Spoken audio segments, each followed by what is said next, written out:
राज्यसभा में वक्फ संशोधन बिल पर चर्चा जारी। राज्यसभा में पास होने और राष्ट्रपति के हस्ताक्षर के बाद बन जाएगा कानून।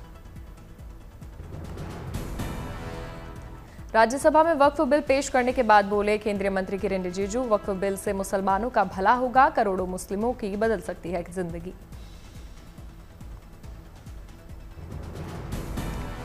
वक्फ बिल पर राज्यसभा में बोले संसदीय कार्य मंत्री, विवादित वक्फ प्रॉपर्टी का निपटारा राज्य के हवाले।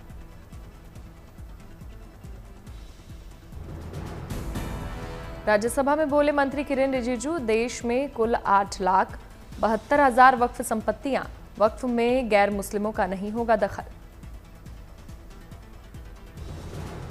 रिजिजू ने कहा, अब वक्फ संपत्ति की होगी पूरी ट्रैकिंग। संसदीय इतिहास में किसी बिल पर सबसे ज्यादा चर्चा। वक्फ बिल पर राज्यसभा में बोले बीजेपी अध्यक्ष और केंद्रीय मंत्री जेपी नड्डा, वक्फ संशोधन बिल से नियमों के दायरे में लाने और जवाबदेही तय करने की कोशिश। जेपी नड्डा ने वक्फ संशोधन बिल को देशहित में बताया, सदन से बिल के समर्थन की जताई उम्मीद।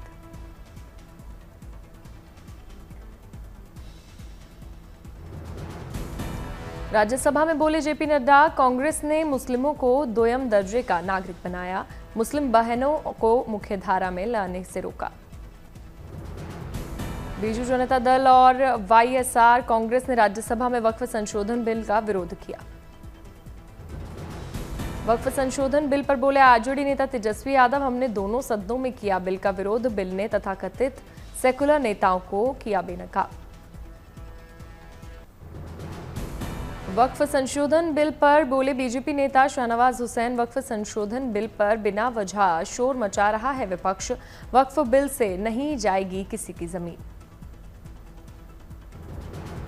वक्फ संशोधन बिल पर बोली बीजेपी सांसद और अभिनेत्री कंगना, पूरा देश खुश है कि अब वक्फ को रेगुलेट किया जाएगा। वक्फ संशोधन बिल पर बोले उद्धव गुट के सांसद संजय राउत, ये बिल मुसलमानों के हित में नहीं। बिहार के राज्यपाल आरिफ मोहम्मद खान अलीगढ़ में एक प्राइवेट यूनिवर्सिटी के दीक्षांत समारोह में शामिल हुए। आरिफ मोहम्मद खान ने कहा, वक्फ बोर्ड में कहीं ना कहीं गड़बड़ तो है जिसे सुधारने की जरूरत है। राणा सांगा पर एसपी सांसद के बयान से क्षत्रिय समाज नाराज हुआ। यूपी के माओ में क्षत्रिय संगठनों के सैकड़ों लोगों ने बयान के खिलाफ किया प्रदर्शन और नारेबाजी। राहुल गांधी ने संसद में उठाया चीन का मुद्दा, कहा चीन ने हमारी 4,000 स्क्वायर किलोमीटर जमीन कब्जा किया। विदेश सचिव चीनियों के साथ काट रहे थे केक। राहुल के बयान पर अनुराग ठाकुर का पलटवार, पूछा किसकी सरकार में गई थी जमीन, बोले कुछ लोग चीन के साथ मिलकर लगा रहे थे झूठे आरोप। वक्फ बिल पर बोले सीएम योगी आदित्यनाथ, विपक्ष के लिए वोट बैंक जरूरी। जब हम कुंभ का आयोजन करने जा रहे थे तो वक्फ बोर्ड कह रहा था कि कुंभ मेले की भूमि वक्फ की है। सीएम योगी बोले, क्या वक्फ बोर्ड भू माफिया बोर्ड बन गया है क्या? भूमाफिया प्रदेश में नहीं चल सकते, यूपी में माफियागिरी नहीं चलेगी। लखनऊ में वक्फ बिल पास होने के चलते सुरक्षा व्यवस्था की गई पुख्ता। पुराने लखनऊ में ड्रोन से की जा रही है निगरानी, पुलिस बल कर रहा है मार्च। प्रधानमंत्री नरेंद्र मोदी पहुंचे बैंकॉक, एयरपोर्ट पर हुआ भव्य तरीके से स्वागत। बैंकॉक पर प्रधानमंत्री नरेंद्र मोदी की एक झलक पाने के लिए डॉन मुयांग एयरपोर्ट पर लगा प्रवासी भारतीयों का जमावड़ा। सभी ने हाथों में तिरंगा लेकर पीएम का वेलकम किया। थाईलैंड के प्रधानमंत्री से हुई प्रधानमंत्री नरेंद्र मोदी की मुलाकात। पीएम मोदी को सेरेमोनियल वेलकम में दिया गया guard of honour. PM Modi ने प्रधानमंत्री के साथ देखी कई तस्वीरें। पीएम मोदी ने देखी नेताजी सुभाष चंद्र बोस की तस्वीर। पीएम मोदी थाईलैंड की पीएम के साथ कई अहम मुद्दों पर करेंगे चर्चा। प्रधानमंत्री मोदी कल पीएम मोदी बिम्स्टेक समिट में लेंगे हिस्सा।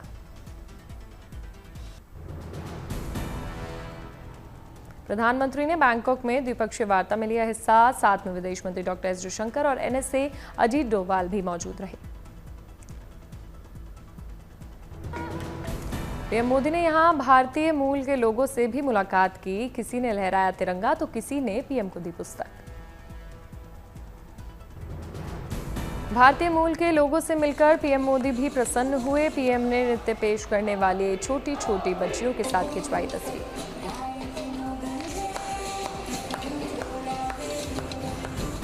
प्रधानमंत्री मोदी कल थाईलैंड से श्रीलंका दौरे पर जाएंगे। दोनों देशों के बीच रक्षा सहयोग और ऊर्जा समेत कई समझौतों की तैयारी। प्रधानमंत्री मोदी श्रीलंका को देंगे सौगात। भारत की मदद से पूरी हुई कई परियोजनाओं का करेंगे उद्घाटन। बांग्लादेश के प्रधानमंत्री यूनुस भी पहुंचे बैंकॉक। बांग्लादेश के पीएम का किया गया भव्य तरीके से स्वागत। चैत्र नवरात्र में आज देवी मां के कात्यायनी स्वरूप की पूजा। कात्यायनी माता को माना जाता है रोग शोक और संताप दूर करने वाली देवी। मनोकामना पूर्ति के लिए मंदिरों में उमड़े भक्त। महाराष्ट्र के अमरावती में चैत्र नवरात्र के पावन अवसर पर देवी मां अंबे का सोने के आभूषण से किया गया है श्रृंगार। दर्शन के लिए श्रद्धालुओं की लगी लंबी लाइन। चैत्र नवरात्र में रोशनी से सजा अयोध्या धाम। 6 अप्रैल को रामनवमी के समारोह के लिए की गई भव्य तैयारी। उत्तराखंड में चारधाम यात्रा की तैयारियों के लिए एक्शन में तेजी। चमोली जिला प्रशासन की टीम ने बद्रीनाथ धाम और यात्रा मार्ग का किया निरीक्षण। बद्रीनाथ धाम जाने वाले रास्तों पर कई जगह बर्फ को हटाने का काम जारी। दर्शन लाइन पर बुजुर्ग तीर्थयात्रियों के लिए भी सुविधा बढ़ाने के निर्देश। दिल्ली के झंडेवाला मंदिर में की गई देवी मां की आरती। दर्शन के लिए श्रद्धालुओं की लगी लंबी लाइन।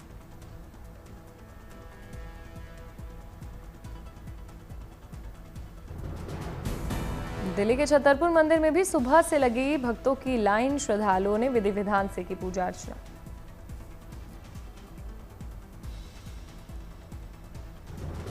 आरा के आरण्य देवी मंदिर में भक्तों का लगा तांता। माता के पुजारियों ने की विधि विधान से आरती।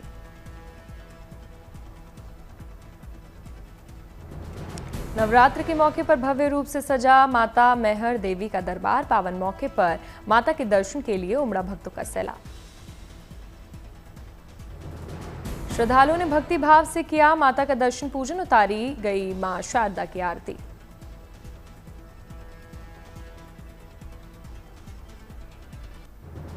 स्कूली शिक्षा को मजबूत करने के लिए ओडिशा सरकार की शानदार पहल। मुख्यमंत्री मोहन चरण मांझी ने प्रवेश उत्सव और खड़ी छुआ कार्यक्रम का उद्घाटन किया। ओडिशा में नई शिक्षा नीति के तहत शुरू की गई शिशु वाटिका योजना बच्चों की प्री स्कूली शिक्षा के लिए बढ़ावा देगी सरकार। उत्तराखंड में मुख्यमंत्री धामी असंगठित सामाजिक सुरक्षा बोर्ड की पहली बैठक में शामिल हुए। सरकारी योजनाओं में राज्य के श्रमिकों को प्राथमिकता देने के निर्देश। महाराष्ट्र में बैंकों में मराठी भाषा के इस्तेमाल को लेकर राज ठाकरे की पार्टी एमएनएस का आंदोलन। मुंबई में कैनरा बैंक में जाकर अधिकारियों के सामने रखी मांग। यूपी और हरियाणा के किसानों के बीच सीमा विवाद जारी। बागपत में फसलों को बचाने के लिए खेतों में पहरा दे रहे हैं किसान। जयपुर कलेक्ट्रेट को बम उड़ाने की मिली धमकी मिलने के बाद पुलिस बम निरोधक दस्ते और इमरजेंसी स्क्वाड ने सभी दफ्तरों को खाली कराकर जांच की। नहीं मिली कोई भी संदिग्ध वस्तु। जम्मू कश्मीर के पुंछ जिले में नियंत्रण रेखा पर पाकिस्तान ने फिर से किया सीजफायर का उल्लंघन। भारतीय सेना ने पाकिस्तान की गोलीबारी का दिया करारा जवाब। फरीदाबाद में मंत्री गौरव गौतम ने सड़क निर्माण की खराब क्वालिटी का जायजा लिया। मंत्री ने ठेकेदार के खिलाफ कार्रवाई और अच्छी सड़क बनाने का दिया आश्वासन। गाजियाबाद के साहिबाबाद में पार्किंग में खड़े 6 ट्रकों में लगी भीषण आग। आग से लाखों का सामान जलकर खाक हुआ। हैदराबाद में बदला मौसम का मिजाज। झमाझम बारिश से लोगों को मिली गर्मी से राहत, तो कई इलाकों में सड़कों पर लगा पानी।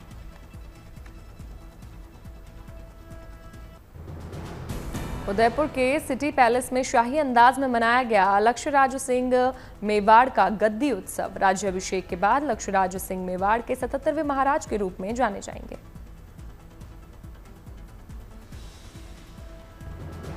पंजाब में नशे के खिलाफ भगवंत मान सरकार ने चलाया बड़ा अभियान। लुधियाना में निकाली गई पोस्टर रैली में हजारों लोग शामिल हुए।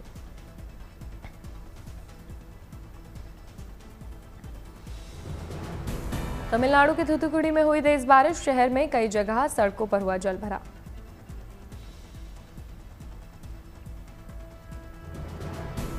राजस्थान के धौलपुर में सरकारी जमीनों पर अतिक्रमण के खिलाफ अभियान। अवैध निर्माण पर चला बुलडोजर।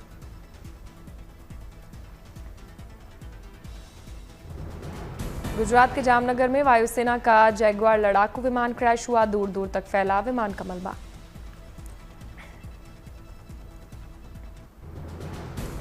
आईपीएल में गुजरात टाइटंस की लगातार दूसरी जीत। चिन्नास्वामी स्टेडियम में रॉयल चैलेंजर्स बेंगलुरु को 8 विकेट से हराया।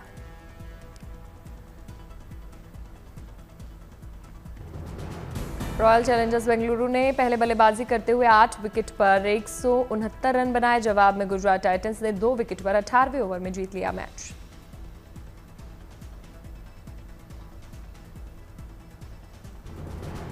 गुजरात टाइटंस की ओर से बटलर ने 39 गेंद में नाबाद 73 रन बनाए। साई सुदर्शन ने 49 रन बनाए। गुजरात टाइटंस की ओर से सिराज ने सबसे ज्यादा 3 विकेट लिए। साई किशोर ने 2 और ईशान अरशद प्रसिद्ध को 1-1 विकेट मिला। आईपीएल में आज कोलकाता नाइट राइडर्स और सनराइजर्स हैदराबाद के बीच होगा मुकाबला। कोलकाता में शाम 7:30 बजे से शुरू होगा मैच।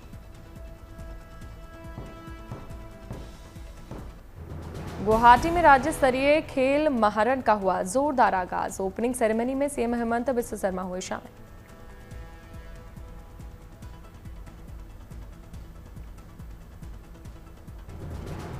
खेल महारन के ओपनिंग कार्यक्रम में बैंड ने दी प्रस्तुति। 7,000 से ज्यादा खिलाड़ियों ने प्रतियोगिता में हिस्सा लिया। बच्चों में खेल के प्रति रुचि बढ़ाने की कोशिश।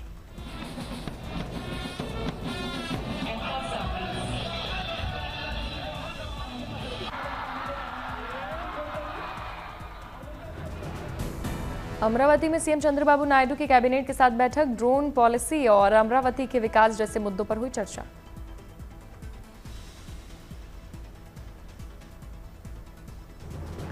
श्रीनगर के शारदा यूनिवर्सिटी के एल्यूमिनी मीट कार्यक्रम में एलजी मनोज सिन्हा शामिल हुए। उपराज्यपाल ने कार्यक्रम को किया संबोधित।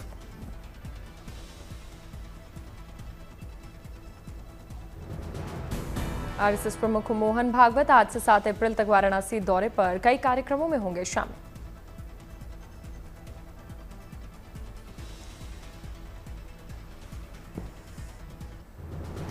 राजकोट में प्लास्ट शो राजकोट 2025 का आयोजन हुआ। शो में लोगों ने देखी कई तरह की आधुनिक मशीनें।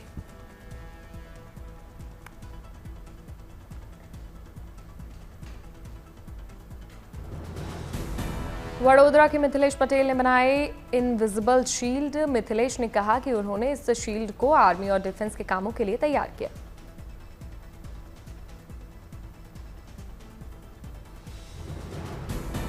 हावेरी में धूमधाम से मनाया गया कैरेबेट फेस्टिवल। लोगों ने तालाब में पकड़ी मछलियां।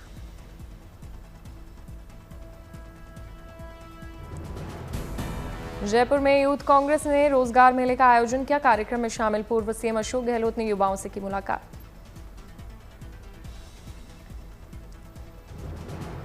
राजौरी में लगातार चल रहा सड़कें बनाने और पानी की व्यवस्था करने का काम। घाटी में कनेक्टिविटी बढ़ाने की हो रही कवायद।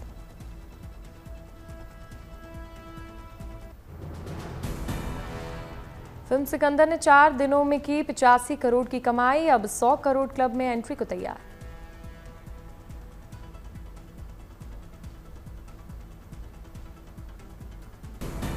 ट्रंप टैरिफ से भारत के टेक्सटाइल, ज्वेलरी, इलेक्ट्रॉनिक्स सेक्टर के निर्यात में कमी की आशंका। दूसरे देशों के सामानों पर टैरिफ बढ़ने से भारतीय कृषि उत्पादों का अमेरिकी निर्यात बेअसर रहने का अनुमान। गोल्ड, सिल्वर, इंसुलिन और विटामिन समेत 50 आइटम्स पर नहीं लागू होंगे नए अमेरिकी टैरिफ। भारत के फार्मा प्रोडक्ट्स पर भी अमेरिका में नहीं लगेगा बढ़ा हुआ टैरिफ। सीएमआई की रिपोर्ट में दावा किया गया है कि देश में रोजगार के मौके लगातार घट रहे हैं। मार्च में श्रम बाजार के सिकुड़ने से 42 लाख लोगों की नौकरियों पर खतरे की आशंका जताई। मार्च में मैन्युफैक्चरिंग पीएमआई इंडेक्स ने 8 महीनों की सबसे बड़ी छलांग लगाई। फरवरी के 56.3 के मुकाबले मार्च में 58.1% पर पहुंचा purchasing managers index. Donald Trump के टैरिफ बम से क्रिप्टो बाजार में हलचल के बीच बिटकॉइन में 4% की गिरावट। ट्रंप के भाषण में क्रिप्टो करेंसी का जिक्र नहीं होने से निवेशकों के मन में अनिश्चितता और घबराहट बढ़ी। गिरावट के माहौल में छोटी कंपनियों के शेयर्स यानी एसएमई आईपीओ में निवेशकों का जोश ठंडा पड़ा। जनवरी से अब तक एसएमई आईपीओ इंडेक्स 32% नीचे लुढ़का। प्रयागराज में महाकुंभ के दौरान रेहड़ी पटरी वालों और दुकानदारों ने जमकर पैसा कमाया। डन एंड ब्रेड स्ट्रीट ने पूरे मेले के दौरान करीब 3 लाख करोड़ रुपए की आर्थिक गतिविधियों का अनुमान लगाया। सीएजी की रिपोर्ट में कहा गया है कि बीएसएनएल ने जियो से टावर जैसे बुनियादी ढांचे का इस्तेमाल करने का पैसा नहीं लिया। 10 साल तक वसूली न करने से 1757 करोड़ रुपए का नुकसान।